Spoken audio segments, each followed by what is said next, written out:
We're now climbing these stairs to see a piece of real estate, as they say in America, which became infamous on 2001. I got Luke from Trench, New York. Luke's famous for door-stepping politicians and Illuminati people and asking them the questions the mainstream media won't ask.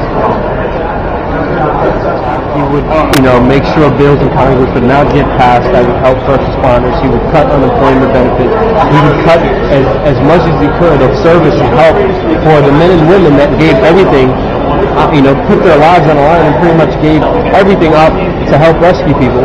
He threw him in the dumpster, and there's, many newspapers were coming out saying how Bloomberg is just spitting on all the unsung heroes who were here helping people.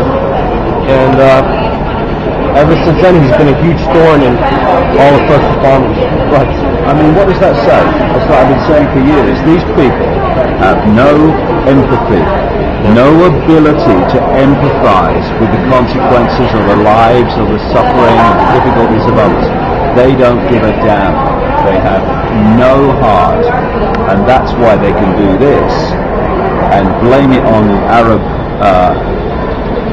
terrorists who couldn't fly one-engine Cessnas and create all the consequences for firefighters and 3,000 families who suffered the death of loved ones, and it would not impact on them emotionally one jot.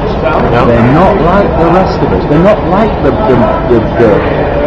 massive humanity. They're not the same, and that's why they do what they do when we wouldn't even dream of it. Building 7, which miraculously fell like a controlled demolition when it had been hit by no plane.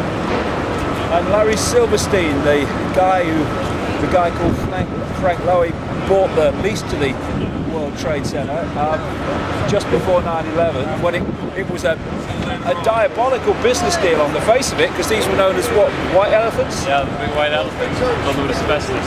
Yeah, they were full of asbestos, the Twin Towers, and you were saying that it was estimated it would cost more to remove the asbestos than actually to pull them down. Exactly. And these businessmen, Lowy and Silverstein, were so bad businessmen, they actually bought the bloody lease and put massively more insurance on the buildings in case of terrorist attacks. And then there was a terrorist attack, and it all came down, and they got massive amounts of insurance on the building, and are now building this so-called Freedom Tower. Yeah, it makes sense, doesn't it? Yeah, it does. Very good business sense. And then Building 7, that's just the biggest thing that, you can look at it, it's right here. It's just as big as the other one. Not as wide though. Just imagine the 6 seconds. The Building 7 was about this side, down in 6 seconds. Down in 6 seconds. And of course, Silverstein talked about the fact that They pulled it. the authorities said, pull it. And of course, pull it is demolition parlance for a controlled demolition. But to put the charges into a controlled demolition, you have to spend days or weeks putting them in, don't you? So it all falls in on itself. But miraculously, they must have already been there. And we actually talked to Larry, you can see it on our YouTube channel, we talked to Larry Silverstein, like, what did you mean by pull it? And of course he says firefighters, that's his retraction. Right. He says he talked to Fire Chief Nagro. But the thing is, Fire Chief Nagro said he never spoke to Larry Silverstein. And when we confronted Larry Silverstein with this information, he was just, he just didn't say a single word. You can see it on our YouTube channel. But we asked him, like, why did you say pull the building? It wasn't the firefighters. You lied. You said you talked to Fire Chief Nagro. You didn't talk to him. That's official. And now, what happened to Building 7? Like, why can't you answer the question? And he just literally, he wouldn't answer the question, and he just ran away.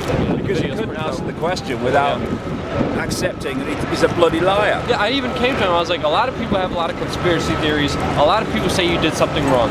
Please try to clear the record. You could be a good guy, you could be a bad guy. Just be open with us and tell us what exactly you meant. And he just wouldn't say a single word.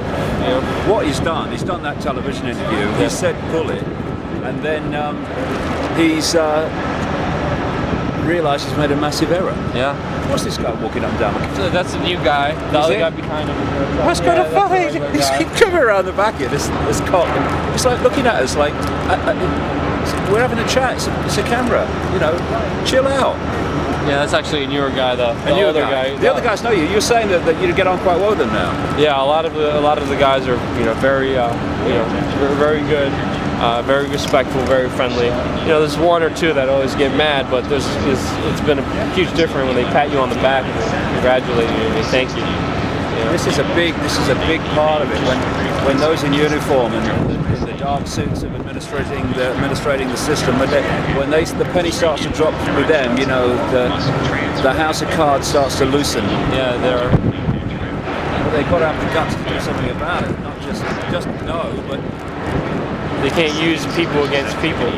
They can't use us against them because we're all one. Yeah, exactly. We're all this is the new Building 7. The old Building 7 was just as tall as this one, but a little bit wider. So it was just as wide as going up to here. So this free space, this park used to be the old Building 7. Now if you go on to Google Maps, and my friend just pointed this out to me, you see a pyramid with an all-seeing eye in the middle of it. So you have the water fountain in the middle representing the eye with the big red thing representing the people.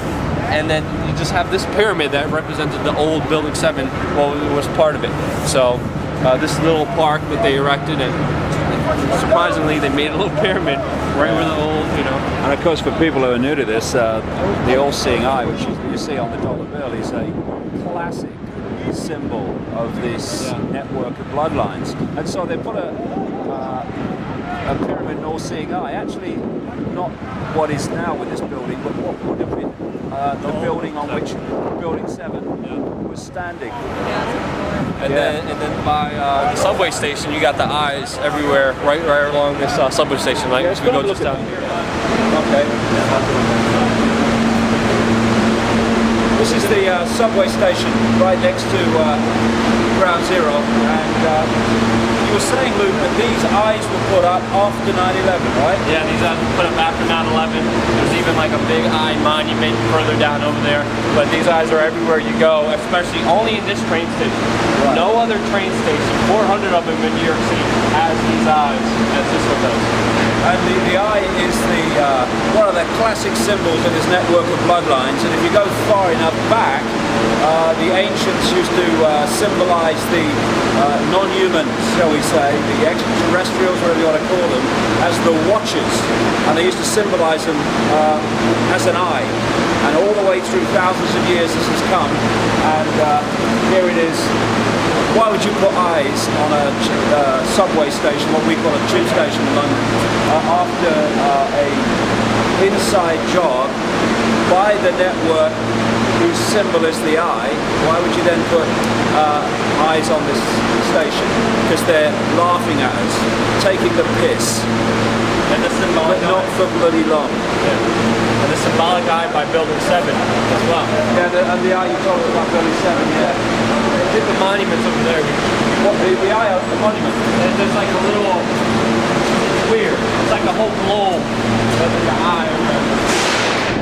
What, if we come out this way, we'll see it? I think so, I'm not sure. It's a big train station. My friend Matt went up ahead to check.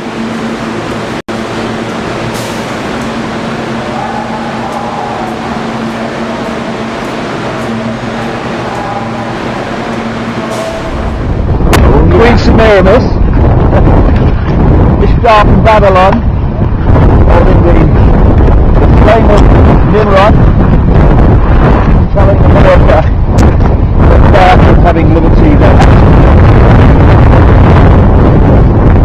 That's the symbol, or one of them, of the network interbreeding through thousands of years that dictate our lives.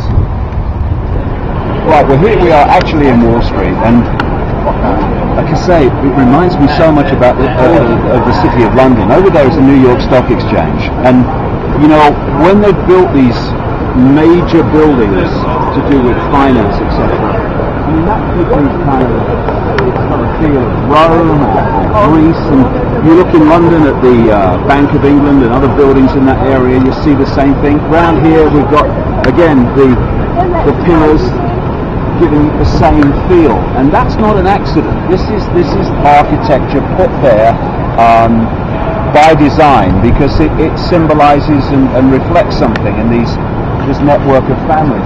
This is George Washington, the first president of the United States, and the first of many high Freemason presidents of the United States, doing a little Freemasonic hand deal there.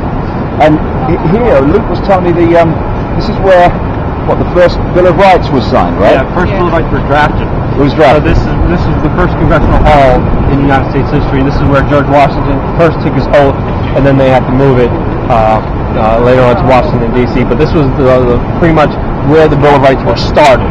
Right here. Yeah. And what's the irony there when you've got the Bill of Rights basically having its birthplace here, and now all around it are the very banking families, the very banking cartel that has systematically removed rights from the American people ever since, and they're very close to completing the job. And this is like the City of London. It's one of the epicenters from which global control comes out of, which of course is overwhelmingly based on the control of money, lending people money that doesn't exist and charging them interest on it. And by doing that, they've been able to hijack the real wealth of the world by getting people, governments, businesses in vast amounts of debt, and when they can't pay it back, taking the real assets, the real resources. And if people really realize, particularly the House of Rothschild, and you look around here and you see different banks, and in the City of London you see different banks, in the high street. Really, if at least the vast majority just said Rothschild Bank, then that would pretty much tell the story.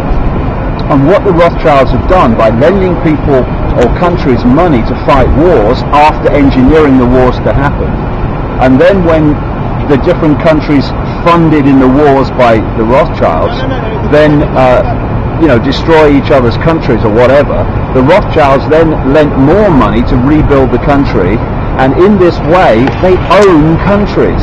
We have this farce of, we're the government of the country. No, you are basically the administrators of a state of bankruptcy, which they don't tell us about. Nice one, George. What were you thinking of, mate, eh? What did you start? And people look at him and say, oh yeah, first president of the United States, George stood for freedom. Like bloody hell he did. I always knew the British hated George Washington.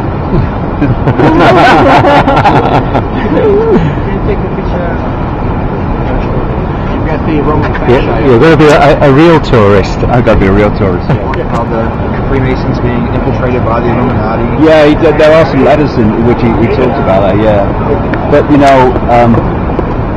the British were controlling that all those wars of the War of Independence, and the British lost on purpose, because when you look at the detail, because what they were doing was managing a process of replacing control you could see, control by the British Crown, which, in the end, people rebel against control they can see, touch and taste, and they replace it with a control that Americans couldn't see. And of course you don't rebel about not being free when you think you are, so it basically replaced a tangible control with a hidden control, and he was a conduit to start that process. Big controller now is the banks, and look, now the biggest buildings in the cities are overwhelmingly the banks. I walk around downtown Los Angeles, massive buildings, banks, and of course in Wall Street you expect to find it, but it's kind of dwarfing humanity, looking down on it. It's very, very symbolic.